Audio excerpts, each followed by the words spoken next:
우리 한국 사람들은 대부분 유교나 불교 영향을 받아 당할 고난이나 어려움을 그저 숙명적으로 생각을 합니다.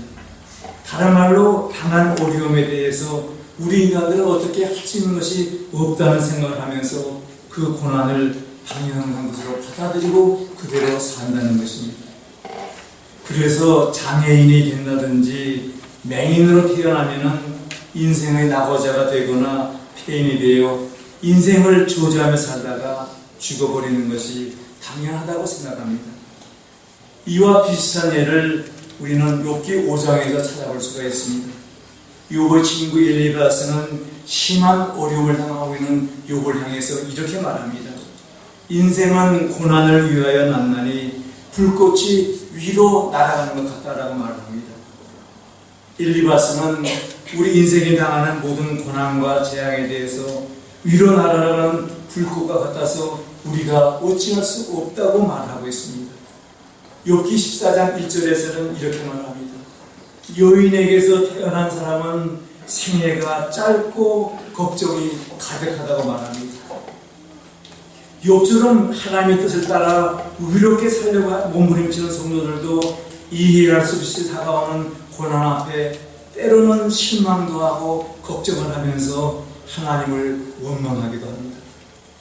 그래서 사람들은 과연 우리 인간들은 고난을 위해서 태어났는가? 이 모든 고난이 인간 스스로의 문제 때문인가? 내가 무엇을 잘못했기 때문에 이런 고난을 당하고 있는 것인가라는 질문을 던져봅니다. 성도님 여러분, 여러분이 당하는 고난에 대해서 어떤 생각을 하며 그것을 견뎌내십니까? 오늘의 본문은 이 문제에 대한 해답을 우리에게 주고 있습니다. 오늘의 본문을 보면은 태어날 때부터 큰 어려움에 처한 한 사람이 등장합니다. 즉 본문 1절에 예수께서 길 가실 때에 날 때부터 맹인된 한 사람을 보신지라라고 말씀을 합니다. 이 사람은 얄궂은 환경과 늦어 태어나 자신을 저주하면서 살아왔을 것입니다. 날 때부터 맹인된 사람이란 이 앞을 못 보는 단순한 장애인을 뜻하는 것은 아닙니다. 그는 아주 어려운 환경에 태어난 인생임을 암시하고 있습니다. 어쩌면 이 맹인된 사람은 저와 성도님 여러분의 현재 모습이기도 하는 것입니다. 이 맹인된 사람은 고난 속에서 태어나 고난 속에 죽어가는 모든 인간의 처절한 모습을 대표하고 있습니다. 어느 날 예수님께서 길을 지나가시다가 날 때부터 소경된 이 사람을 만나십니다. 이때 옆에 있는 제자들이 묻습니다. 우리 1절 같이 읽겠습니다. We're going to read this verse together. 예수께서 길을 가실 때에 날 때부터 맹인된 사람을 보신지라.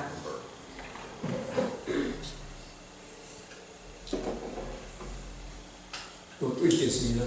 제자들이 예수님께 선생님, 누구의 죄로 이 사람이 소경으로 태어났습니까? 자기 죄입니까? 아니면 부모의 죄입니까? 하고 묻자.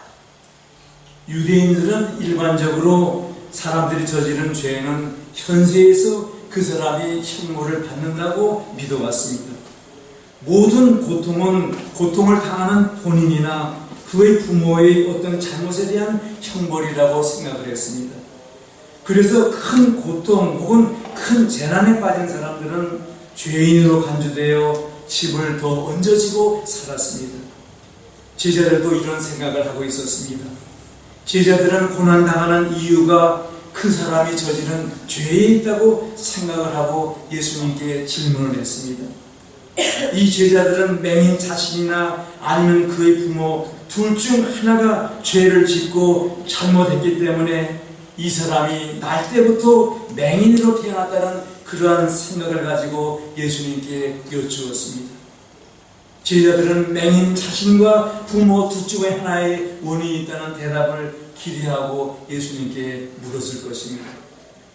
욥의 친구 엘리바스와 마찬가지로 예수님의 제자들도 어떤 사람이 고난을 당하는 것은 부모나 아니면 자기 자신이 저지른 죄의 결과라고 생각을 했습니다. 이 제자들은 그 사람에게 무엇인가 원인이 없고서야 어떻게 큰 어려움을 당할 수 있겠는가 하는 그러한 생각을 하면서 예수님께 질문했습니다.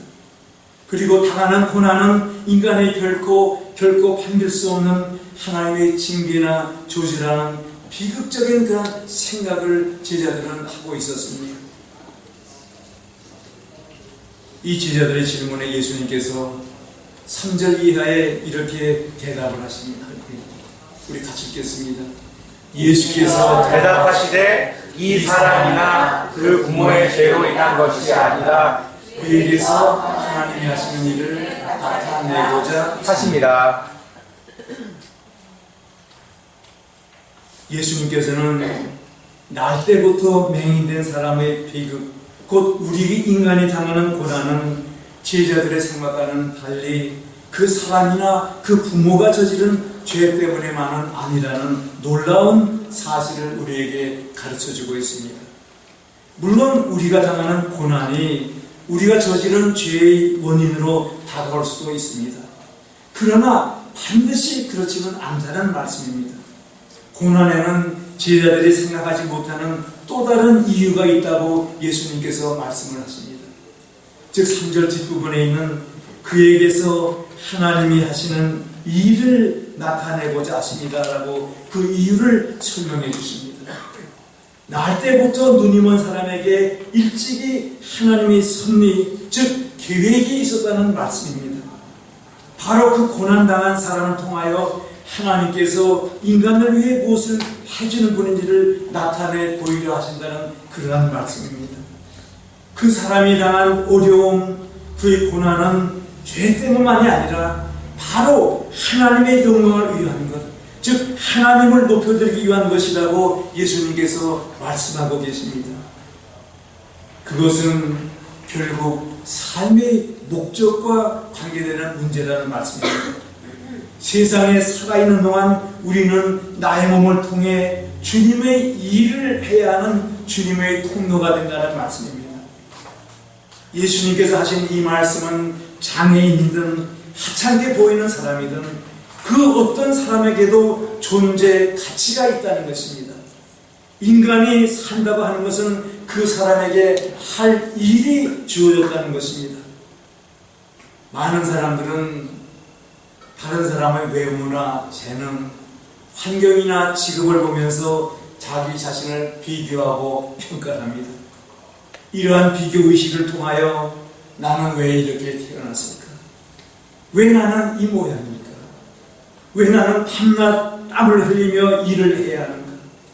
나는 왜 이런 환경에서 살고 있는가 하는 그런 존재에 대해 회의에 빠지고 불만스러운 현실에 반항하고 또 하나님을 원망합니다. 때로는 삶을 포기하는 사람도 있습니다.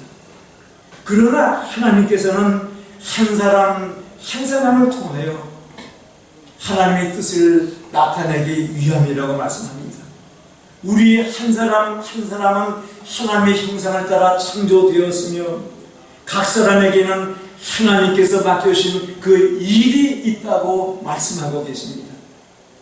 다시 말해 각 사람에게는 존재하는 목적이 있다고 예수님께서 가르쳐 주십니다. 여기에 한 기적의 이야기가 있습니다. 아니 여기 한 인간의 이야기가 있습니다. 한국의 헬렌 켈러라고 불리는 양정식 목사님에 대한 이야기입니다. 이분은 기독교 장로회 최초의 여성 목사님이십니다. 6살의 그분은 열병을 앓았는데 집안 형편이 너무나 어려워서 제대로 치료를 받지 못해서 그때부터 눈이 먼 것입니다. 그는 앞 못 보는 맹인이 되어 아무 쓸모없는 아이로 멸시를 받으면서 살아야 했습니다. 때로는 집에서 쫓겨나 남의 집 침황할 때 누워서 동네 개들이 따스하게 녹여주는 체온으로 밤을 지새우기도 했습니다. 그야말로 눈물 없이는 생각할 수 없는 불쌍하고 가련한 아이였습니다. 그러던 어느 날 자기 집을 방문한 여전도사님으로부터 하나님의 말씀을 듣습니다. 시편 27편 10편 말씀, 내 부모는 나를 버렸을지라도 하나님은 나를 영접하시리라는 말씀입니다. 그리고 그 여전도사님께서 간곡하게 어린 정신을 위해서 기도해 주셨습니다. 전도사님의 말씀과 기도에 용기를 얻고 그 어린 양정씨는 이렇게 기도합니다. 하나님, 모든 사람들이 나를 쓸데없는 것이라 하는데 이 쓸모없는 것이 살아서 무엇하겠습니까? 하나님은 내가 쓸 곳이 있으신가요? 이렇게 기도했을 때 어린 양정신의 마음속에 이러한 마음이 응답이 왔습니다. 너는 눈이 안 보여 내 눈이 쓸데없지만은 내 몸에 남아있는 것을 한번 헤아려 보아라. 지금 너에게는 남은 것이 많이 있으니 못 쓸 것은 하나뿐이고 나머지는 모두 쓸 수 있으니 두 귀가 있고 입이 있고 코가 있고 손과 발이 있지 않나. 그때 양정신은 하나님께 이렇게 기도드립니다. 하나님, 이제 죽지 않고 살아서 오직 눈을 감은 채로 열심히 일하겠습니다. 입으로 주님을 증거하고 귀로는 하나님의 말씀을 듣고 이 손으로는 하나님을 더듬어 알겠습니다. 이 앞을 못 보는 어린 소녀 양정신은 하나님께서 주신 삶의 가치와 목적을 발견했습니다. 그 소녀는 하나님께서 자신을 통해서 하시고자 하는 그 일을 발견했습니다.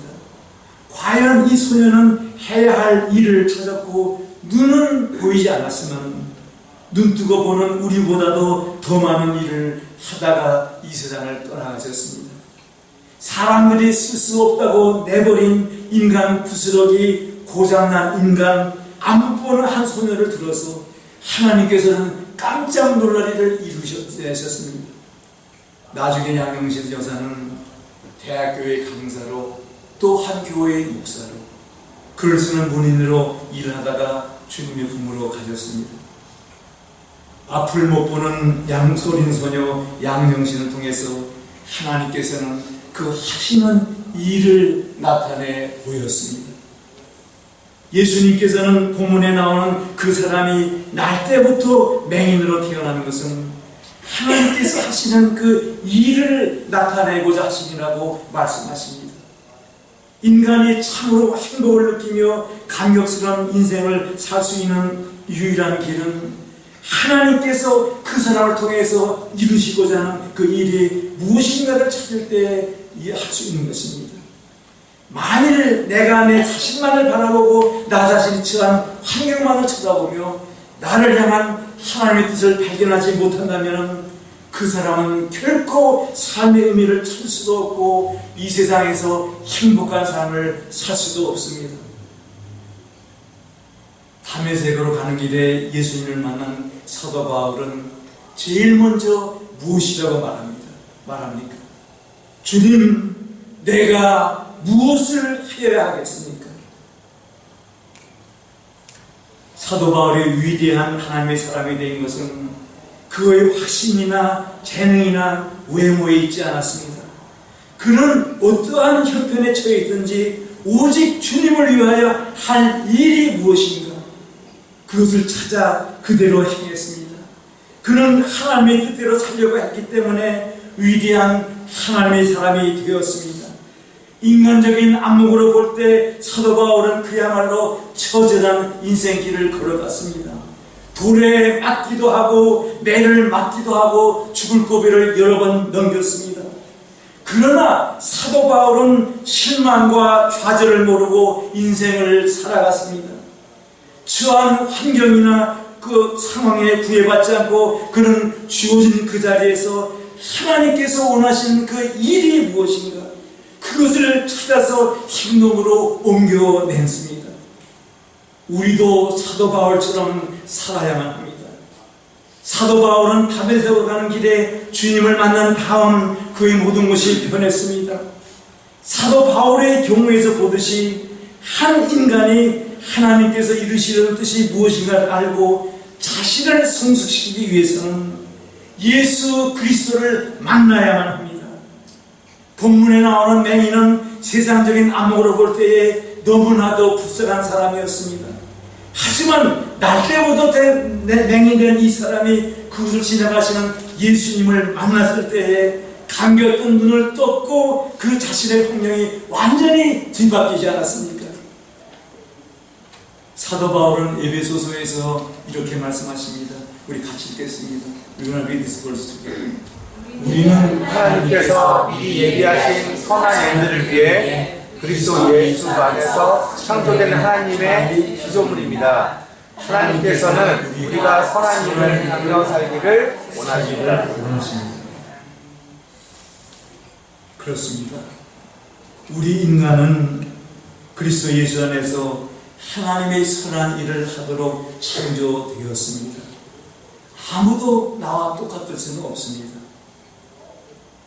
나 자신만을 통해 하나님께서 이루시고자 하는 그 독특한 일이 우리 모두에게 주어졌습니다. 이 사실을 발견할 때 삶의 진정한 의미를 찾을 수가 있습니다.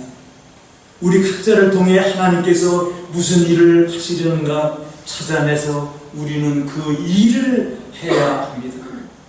예수 그리스도 안에 있는 사람에게는 어떠한 역경이나 고난도 나쁜 일만은 아닙니다. 왜냐하면 거기에는 하나님의 선하신 뜻이 있기 때문입니다. 본문에 나오는 맹인을 통해서만 하나님께서는 그 하시는 일을 나타내는 것이 하나님의 뜻이 아닙니다. 여러 가지 모양의 어려움에 처한 우리 모두를 통해서도 하나님께서는 그 하시는 일을 우리 각자 통해서 나타내려 하십니다. 우리는 그저 하나님께서 인도하시는 대로 따라가면 되는 것입니다. 사도 바울에게는 질병의 가시가 있었습니다. 그래서 그는 고린도 후서 12장에서 이렇게 말씀합니다. 우리 같이 읽겠습니다. Let's read this verse together. 여러 계시를 받은 것이 지극히 크므로 너무 자만하지 않게 하시려고 내 육체에 다시 곧 사탄의 사자를 주셨으니 이는 나를 쳐서 너무 자만하지 않게 하십니다. 죄송합니다. 이것이 내게서 떠나가게 하기 위하여 내가 3번 주께 간구하였더니 나에게 이르시기를 내 은혜가 내게 족하다. 이는 내 능력이 약한 데서 온전하여지리라. 그러므로 오히려 크게 기뻐함으로 나의 여러 약한 것들에 대하여 자랑하리니 이는 그리스도의 능력이 내게 있게 하여 함이라. 육신의 고통을 제거하는 것이 사도 바울의 소원이었습니다. 여러분도 잘 아시면 몸이 아프면 얼마나 괴롭습니까? 그래서 그는 그 고통의 가시를 없애주시고 강한 고난을 옮겨주시기를 하나님께 3번이나 간구했습니다. 그러나 하나님의 뜻은 그 가시가 사도 바울의 몸에 있으므로 하나님의 영광을 드러내는 것이었습니다. 이러한 하나님의 뜻을 발견한 사도 바울은 그 심한 고통을 지니고도 기뻐하며 주님의 뜻을 이루어 나갔습니다. 성도님 여러분, 혹시 여러분께서는 당한 어려움이나 고난 가운데 어쩔 줄 몰라 방황하고 계시지는 않으십니까? 우리가 어려움을 당할 그때가 곧 우리 자신을 살펴보고 나를 통해 하나님께서 이루시고자 하는 그 일이 무엇인가, 그 뜻이 무엇인가를 찾아야 할 때임을 우리는 알아야만 합니다. 여러분께서 잘 아시는 누가복음 15장에 나오는 돌아온 둘째 아들의 경우를 한번 생각해 보십시다. 돌아온 탕자로 알려진 작은 아들은 아버지에게서 자기 유산을 받아가지고 먼 나라로 떠나갔습니다. 그는 아버지에게서 받은 돈으로 풍족한 생활을 했습니다. 돈이 있을 때는 세상이 다 자기 마음대로 되는 것 같고 불편한 것이 하나도 없었습니다. 그러나 가지고 갔던 돈을 다 써버리자 그는 어떻게 되었습니까? 돼지를 치면서 돼지들이 먹는 쥐염 열매를 먹으면서 하루하루 생명을 이어나갔습니다. 그런데 그가 그 어려운 일을 당할 때에 자기 자신을 돌보기 시작했습니다. 곤경에 처했을 때에, 죽을 지경에 처했을 때에야 이 작은 아들은 내가 어디서 왔으며 또 내가 어디로 가야 하는지를 하는 그 문제에 대해서 생각을 하게 되었습니다. 자기가 속해 있어야 할 아버지 집을 생각하고 그는 아버지 집으로 돌아가기로 마음을 고쳐먹었습니다. 그리고 그는 집으로 돌아가 아버지 품 안에서 평안을 누리며 살게 되었습니다. 예수 그리스도 안에 있는 사람들이 고난을 당할 때, 즉 어려움을 당하는 때는 자신을 살펴보아야 하는 때입니다. 그리고 그 어려움을 당하는 때는 하나님의 뜻을 찾아야 하는 때이고 좀 더 나은 상태로 도약할 수 있는 좋은 기회라는 것을 잊지 말아야만 합니다. 예수님께서는 그 사람이 맹인이 되는 것은 이 사람이나 그 부모의 죄 때문이 아니라 그에게서 하나님이 하시는 일을 나타내고자 함이라고 말씀하고 계십니다.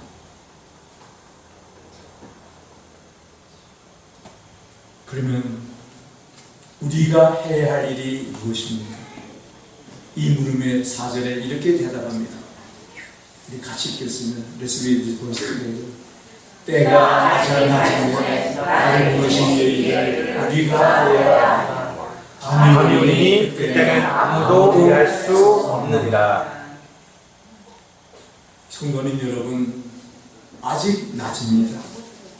그러나 낮이 지나면은 곧 밤이 오리라고 말씀하십니다. 항상 기회가 있는 것이 아니니 시간을 아껴 하나님의 일을 하라는 말씀입니다. 에베소서 5장에서도 세월을 아끼라 때가 박하다고 말씀합니다. 우리 그리스도인들은 일하기 위해 부름받은 사람들입니다. 우리는 허송세월을 해서는 안 됩니다. 주어진 기회를 놓치지 말고 우리는 하나님의 일을 해야만 합니다. 의미 없는 일을 하는 것도 헛되이 세월을 보낸 것과 별 다를 바가 없습니다. 그러면 의미 없는 일은 무엇이고 의미 있는 일은 무엇입니까? 한마디로 의미 있는 일은 영혼을 만족하게 하는 영생에 관련된 일이며 의미 없는 일이란 육신만을 만족하게 하는 일시적인 일입니다. 우리가 하나님의 뜻을 따라 선행을 하면 그것은 의미 있는 일이며 하나님께서 원하시는 일입니다. 육신은 고통스러울지라도 영혼은 기쁘지 않습니까? 우리가 한 그 일을 통해서 이웃에게 즐거움을 줍니다. 따라서 그 기쁨은 깊고 오래 지속이 됩니다. 육신의 기쁨은 그 파장이 매우 작습니다. 육신의 기쁨은 잠깐이고 자기만을 위한 이기적인 것입니다. 이것은 이웃들에게 이익을 주지도 못하지만 오히려 피해를 주고 또 덕을 세우지도 못합니다. 그러므로 우리는 나를 이 세상에 보내신 하나님께서 원하시는 그 일을 찾아 해야만 합니다. 그러면 하나님께서 원하시는 일은 무엇입니까? 이에 대해 보면 5절에 이렇게 대답합니다. 그래서 같이 읽겠습니다. Let us read the verse together. 내가 세상에 있는 동안에는 세상의 빛이로다. 하나님께서 원하시는 이 일은 세상을 비추는 빛의 일을 하는 것입니다. 어두운 세상을 밝히는 빛으로 예수님께서 이 세상에 오셔서 모든 어려움을 다 쫓아내셨습니다. 그러나 예수님께서 이 땅에 계신 기간은 너무나도 짧았습니다. 33년 동안 예수님께서 이 땅에 계셨지만 공생의 기간, 즉 드러내놓고 일하신 기간은 3년에 불과했습니다. 그러나 주님께서는 시간을 아끼고 기회를 아껴 빛을 비추며 세상을 밝히시려고 계속 일하셨습니다. 그렇게 하신 다음 예수님께서는 어둠을 밝히는 이 세상의 그 이 빛의 역할을 우리에게 하라고 말씀을 하십니다. 지금 마태복음 5장 여기서 이렇게 말합니다.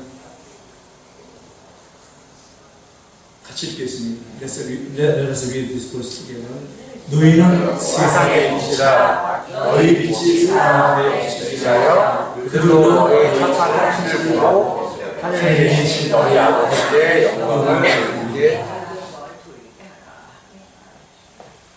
성도님 여러분과 저에게는 선한 일을 함으로 어두운 세상을 밝게 비춰야 할 빛의 사명이 주어졌습니다.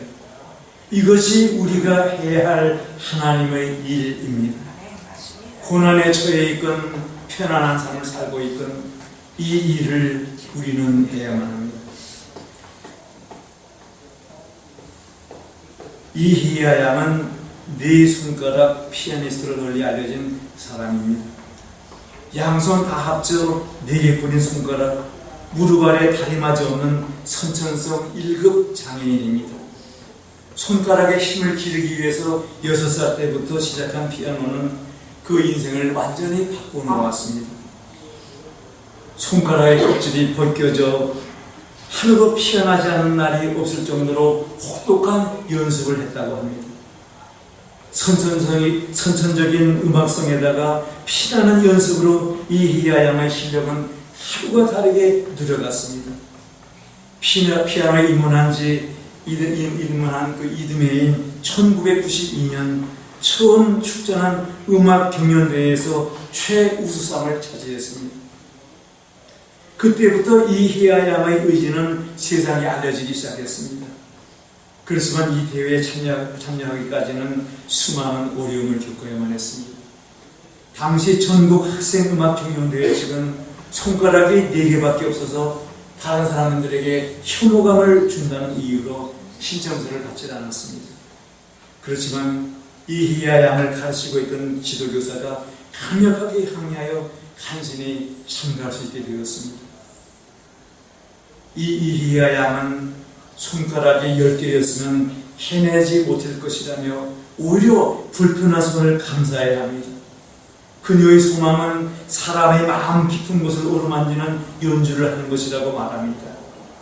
이히야 양이 19살 때 서울특별시 교육청이 주는 2004년도 서울 학생상을 받았습니다.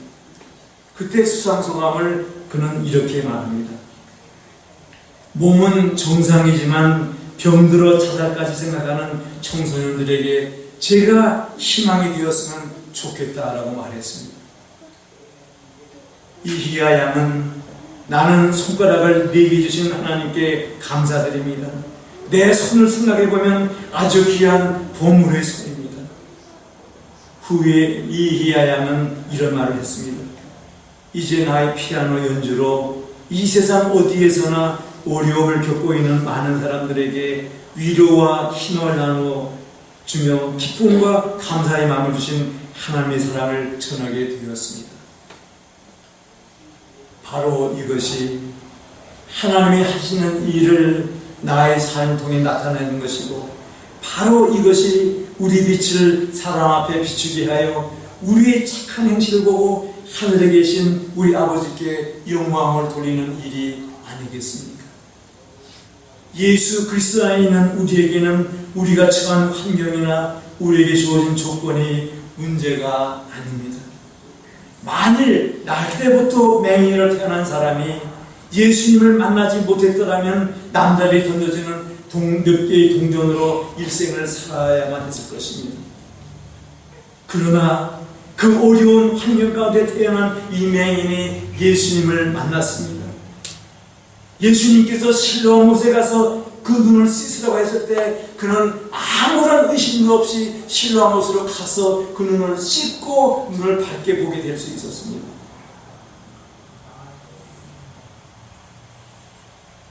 자기가 처한 환경이 바뀌었습니다. 이 얼마나 아름다운 이야기이며 우리에게 희망을 주는 말씀입니까? 오늘의 본문에서 예수님께서는 우리에게 본을 보여주고 계십니다. 우리 다 같이 읽겠습니다.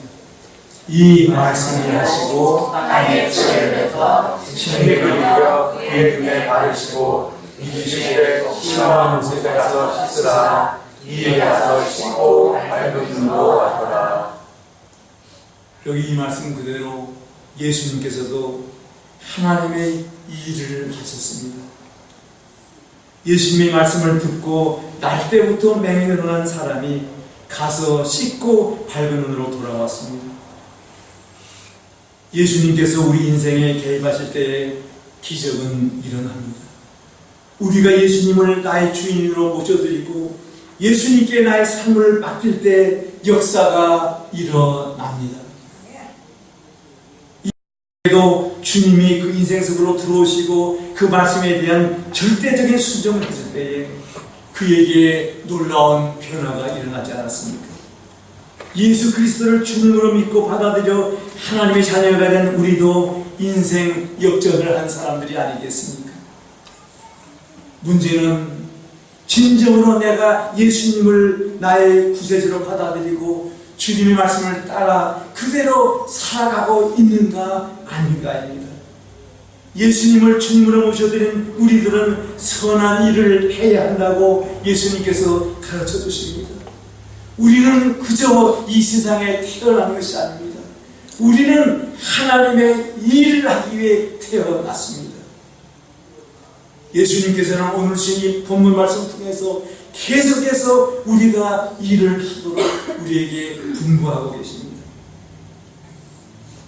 성도님 여러분, 예수 그리스도를 모르는 사람들은 고난이나 환난을 당할 때 좌절하고 넘어집니다. 예수 그리스도 안에 있는 사람은 고난을 당한다 할지라도 환경에 지배받지 않고 고난에 흔들리지 않습니다. 예수 그리스도 안에서는 고난이 오히려 우리 인생을 유익하도록 만들어주고 하나님을 높여드릴 수 있는 기회를 우리에게 줍니다. 오히려 우리 그리스도인들은 주어진 환경을 지배하고 당한 고난을 하나님께서 주시는 귀한 그 영광을 돌리는 도구로 사용합니다.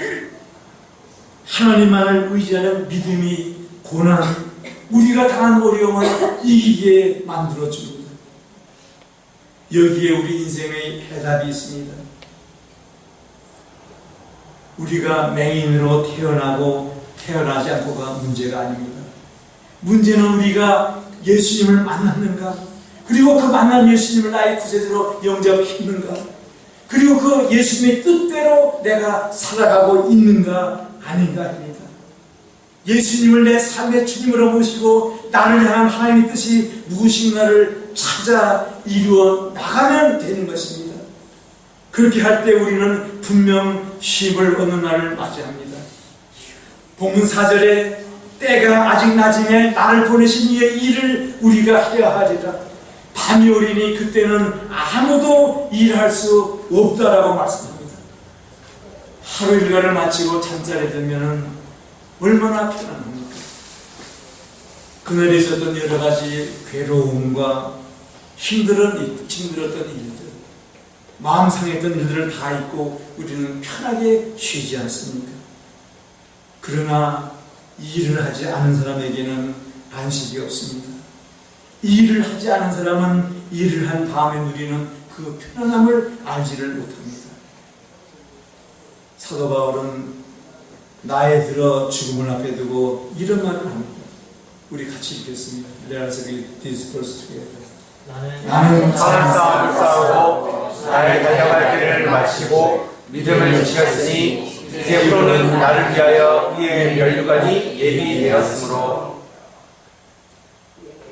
우리도 사도 바울처럼 하나님이 일을 하면서 영원한 안식을 바라봅니다. 이러한 희망에 찬 고백을 할 수 있으면 얼마나 좋겠습니까? 여러분은 이 날을 바라보면서 하루하루를 살아가십니까? 성도님 여러분, 여러분의 개인의 일들이나 가정의 일들이 여러분을 낙심하게 만들지는 않습니까?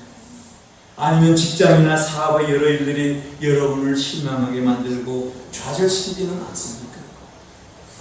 그렇다 하더라도 실망하지 마십시오. 시편 기자는 이렇게 말합니다.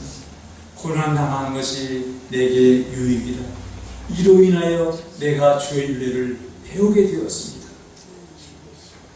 어려움을 당하는 때가 하나님의 말씀으로 나아갈 때이고 그때가 하나님의 은혜를 깨닫게 되는 그러한 때입니다. 그리고 그때가 우리를 한 걸음 더 하나님께 가까이 나아가게 만들어주는 그러한 때입니다. 성도님 여러분, 아직 낮입니다. 아직 우리가 하나님의 일을 해야 하는 때입니다. 쉴 수 있는 마음은 우리 모두에게 다 꼭 옵니다.